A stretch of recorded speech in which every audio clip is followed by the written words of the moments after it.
अस्सलाम वालेकुम व्यूअर्स, मैं हूं शाकिर सोलंकी।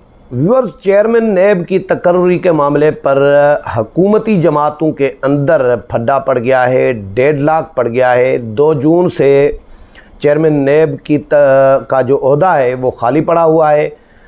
वज़ीर आज़म मियाँ शहबाज शरीफ और अपोजिशन लीडर राजा रियाज के दरमियान मामलात तय होने हैं, डिस्कस होने हैं, मुशावरत होनी है आइन के मुताबिक कि आइनी तकाज़ा यही है। लेकिन राजा रियाज क्योंकि अपोजिशन में है और हुकूमत में, क्योंकि अपोजिशन लीडर तो चले अपनी जो इत्तेहादी जमातें हैं उनके साथ मुशावरत करेंगे, कर भी रहे हैं, लेकिन वज़ीर आज़म मियाँ शहबाज शरीफ ने भी अपनी इत्तेहादी जमातों के साथ मुशावरत करनी है। ये आइन में कहीं लिखा हुआ नहीं है। आइनी तौर पर वज़ीर आज़म इसके पाबंद नहीं है कि वो जरदारी साहब से पूछें या मौलाना फजल रहमान से या किसी भी इत्तेहादी जमात से जो हुकूमत में शामिल हैं।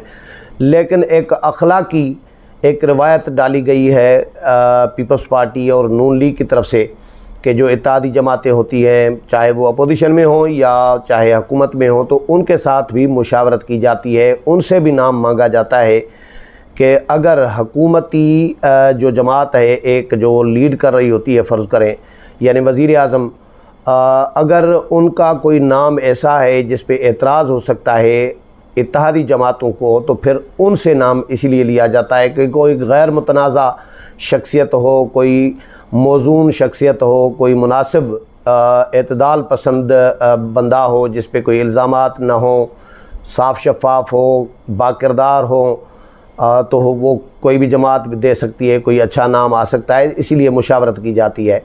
तो वज़ीर आज़म मियाँ शहबाज शरीफ ने यही सिलसिला मुशावरत का जारी रखा हुआ है और आसिफ अली ज़रदारी के लिए कहा जा रहा है कि उनसे जब मुशावरत की मियाँ शहबाज शरीफ ने, वज़ीर आज़म ने, तो आसिफ अली ज़रदारी साहब ने जस्टिस मकबूल बाकर का नाम दे दिया है कि इनको तैनात करें चेयरमैन नैब। जस्टिस मकबूल बाकर के लिए जो ख़बरें आ रही हैं वो ये हैं कि जी उन्होंने अभी एग्री भी शायद नहीं किया, लेकिन ये भी इतलात आ रही हैं। लेकिन हुकूमत ये कहती है कि उनको 2 साल रिटायरमेंट के बाद 2 साल का तकाज़ा है कि पूरे हों, इस तरह की ख़बरें आ रही हैं और वो उनको नहीं हुए या कुछ हुकूमत को रिज़र्वेशन है, हुकूमत उनको नहीं तैनात करना चाहती। वज़ीर आज़म जो हैं उनकी तरफ से नाम जो आ रहे हैं, एक तो बशीर मेमून का नाम भी आ रहा है कि नून लीग बशीर मेमून को लगाना चाह रही है और आसिफ अली ज़रदारी बशीर मेमून को नहीं तैनात करना चाहते चेयरमैन नैब, क्योंकि बशीर मेमून और आसिफ अली ज़रदारी का पुरानी एक तल्लुकात बिगड़े हुए हैं पुराने। बशीर मेमून सिंध में जब पुलिस अफसर थे तो इनकी 4-6 महीने जॉब चलती थी, नौकरी करने दी जाती थी, उसके बाद फिर इनको हटा दिया जाता था। फिर साल 2 साल 3 साल वो घर बैठे होते थे, OSD बने हुए होते थे। तो पीपल्स पार्टी ने बशीर मेमून को नौकरी करने ही नहीं दी। बशीर मेमून के लिए ये कहा जा रहा होता है कि बशीर मेमून को कुछ काम कहे थे आसिफ अली ज़रदारी ने जब सिंध में पीपल्स पार्टी की ही हुकूमत थी, तो वो काम बशीर मेमून की नज़र में वो ठीक नहीं थे, वो गलत काम थे, वो नाजायज़ थे, गैर कानूनी काम थे। तो बशीर मेमून ने इनकार कर दिया था आसिफ अली ज़रदारी को। ये मार्केट में एक थ्योरी है, एक परसेप्शन है। बशीर मेमून के साथ मेरी भी बहुत सारी मुलाकातें होती रहती हैं, कई दफ़ा हमने डिस्कस भी किया है इस पे। तो बहरहाल बशीर मेमून के हवाले से पीपल्स पार्टी को शदीद रिज़र्वेशन होते हैं और बशीर मेमून का ये मौक़िफ़ है कि जी मैंने गलत काम, नाजायज़ काम करने से इनकार किया है पीपल्स पार्टी की क़यादत को, इसलिए पीपल्स पार्टी की क़यादत मुझसे खुश नहीं होती। तो यही सबब था कि नून लीग के दौर में बशीर मेमून को सिंध से बुला के IG कश्मीर, आज़ाद कश्मीर लगा दिया गया था। उसके बाद IG कश्मीर ही थे, तो उसी दौरान फिर इनको DG FIA भी नून लीग के दौर में लगा दिया गया था। तो अब उन पे एक छाप एक लग गई है कि वो नून लीग के हामी अफसर हैं। तो वो आसिफ अली ज़रदारी इसलिए भी इनकार कर रहे हैं बशीर मेमून के लिए कि उनको तैनात न करें, और अगर उनको तैनात किया तो पीपल्स पार्टी के काम का नहीं होगा। चाहे पीपल्स पार्टी के ख़िलाफ़ वो इंतकामी कार्रवाइयाँ करे न करे, लेकिन पीपल्स पार्टी के काम का नहीं होगा। और जो पीपल्स पार्टी चाहती है। तो इसलिए बशीर मेमून पे आसिफ अली जरदारी राज़ी नहीं हो रहे और जस्टिस मकबूल बाकर के लिए कहा जा रहा है कि नून लीग राज़ी नहीं हो रही। और मियाँ शहबाज शरीफ ने अपनी पार्टी क़यादत से भी मुशावरत की है, पार्टी के सीनियर रहनुमाओं से भी मुशावरत की है। इतलात ये हैं कि वज़ीर आज़म परेशान है इस मामले पे कि भाई आसिफ अली जरदारी की वजह से मैं वज़ीर आज़म बना हूँ, आसिफ अली जरदारी की वजह से इमरान ख़ान को हटाया गया, यानी वो सारा किरदार जो है, मेन जो मरकज़ी किरदार है वो तो आसिफ अली जरदारी का है इमरान ख़ान को हटाने में, शहबाज शरीफ को वज़ीर आज़म बनाने में, हुकूमत तब्दील कराने में, इसमें तो कोई शक नहीं है। लीडिंग रोल आसिफ अली जरदारी का रहा है।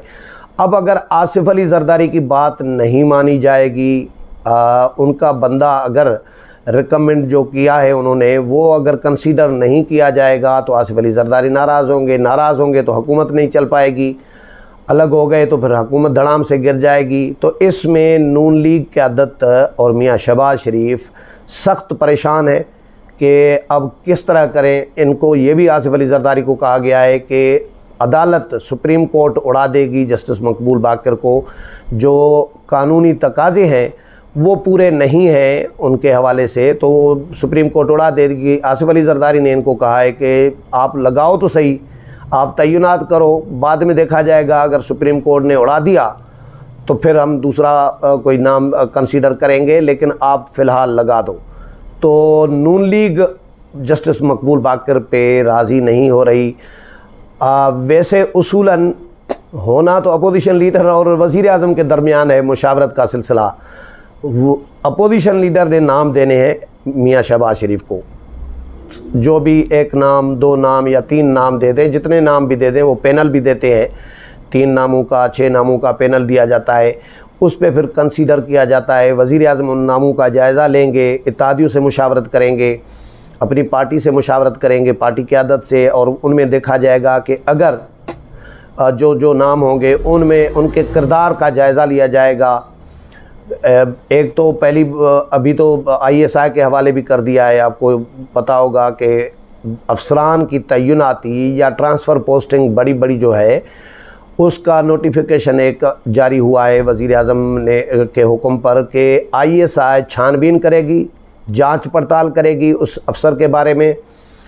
इवन सियासतदानों के हवाले से भी कहा गया है, उसके बाद उनको मुंतखब किया जाएगा या तय्युनात किया जाएगा। तो इस पे तनकीद भी सामने आई है। रज़ा रब्बानी ने अपने तरीके से तनकीद की, उन्होंने कहा कि ये ISI पर ओवर बर्डन होगा, बोझ मज़ीद डाला जाएगा ISI पर, ISI की पहले ही ज़िम्मेदारियाँ बहुत ज़्यादा हैं, तो ये मज़ीद बोझ होगा ISI पर, तो ये नहीं होना चाहिए। उन्होंने इस तरीके से इसकी मुखालफत की है। तो तनकीद भी हुई है वज़ीर आज़म पर कि ये कैसी जमहूरी जमात है, कैसी जमहूरी जमातें हैं, हुकूमत में आते ही सारा मामला ISI के हवाले कर दिया है। तो कल एक और नोटिफिकेशन भी जारी किया गया है कि IB को भी ये अख्तियार दिया गया है कि IB इसकी छानबीन करेगी अफसरान की तय्युनाती के सिलसिले में, यानी ISI भी और IB भी। IB क्योंकि सिविलियन है, ISI मिलिट्री की है, ज़ाहिर है सिविलियन भी है साथ में, लेकिन ये तो प्योर सिविलियन है IB, और IB वज़ीर आज़म के अंडर में भी है डायरेक्ट। तो इसलिए अब इसको थोड़ा सा बैलेंस करने की कोशिश की है हुकूमत ने और वज़ीर आज़म ने कि ISI को भी ये अख्तियार है तो फिर IB को भी होना चाहिए, ताकि सिविलियन भी इसमें इन्वॉल्व हो एजेंसी। तो जो भी चेयरमैन नैब तैनात होगा, अब ज़ाहिर है उनकी छानबीन भी होनी है। सिर्फ अपोजिशन लीडर ने या वज़ीर आज़म ने नाम नहीं देना, आसिफ अली जरदारी ने नाम नहीं देना, लेकिन राजा रियाज़ के लिए कहा जा रहा है कि उन्होंने भी वज़ीर आज़म को नाम दिए हैं। राजा रियाज़ जो अपोजिशन की जो उनके साथ जमातें हैं, GDA है, फंक्शनल लीग और GDA की जमातें, उनके साथ भी मुशावरत कर रही हैं। PTI के जो नाराज़ मेंबरान हैं यानी या मुनहरिफ मेंबरान हैं अपने जो इनके साथ हैं, उनके साथ भी मुशावरत कर रही हैं।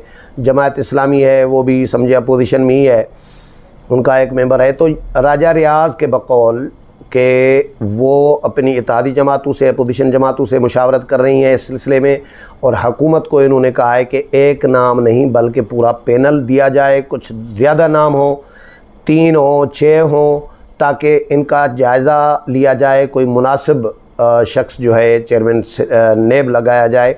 तो 2 जून से मुशावरत इब्तदाई तो हुई है, वज़ीर आज़म और अपोजिशन लीडर के दरमियान मुलाकात भी हुई है शहबाज शरीफ और राजा रियाज़ की, लेकिन फड्डा जो पड़ा हुआ है वो राजा रियाज़ का नहीं है, अपोजिशन लीडर की तरफ से नहीं हो रहा। फड्डा हुआ है हुकूमती जमातों के अंदर, यानी नून लीग और पीपल्स पार्टी के अंदर, वज़ीर आज़म और आसिफ अली ज़रदारी के अंदर। और वो फड्डा एक ही नाम पे है, जस्टिस मकबूल बाकर और बशीर मेमन। बाकी भी नाम हैं, 2 और भी नाम आए थे जो मेरे पास आए हैं, जो हुकूमत ने दिए हैं, नून लीग ने यानी दिए हैं। इसमें जी एक नाम है जस्टिस मकबूल बाकर का, दूसरा है जी आफ्ताब सुल्तान, ये पुलिस अफसर रहे हैं, और तीसरा अखलाक तारड़। ये 3 नाम नून लीग के हैं बशीर मेमन समेत। तो पीपल्स पार्टी ने एक ही नाम दिया है कि भाई तयनात करना है, चेयरमैन नेब लगाना है, तो फिर एक ही शख्स है हमारे पास, जस्टिस मकबूल बाकर, जिस पे अभी इस वक्त 1.5 लाख है। उम्मीद है प्रोग्राम पसंद आया होगा। अगले प्रोग्राम में फिर मुलाकात होगी, तब तक इजाज़त चाहता हूँ। अल्लाह हाफ़िज़।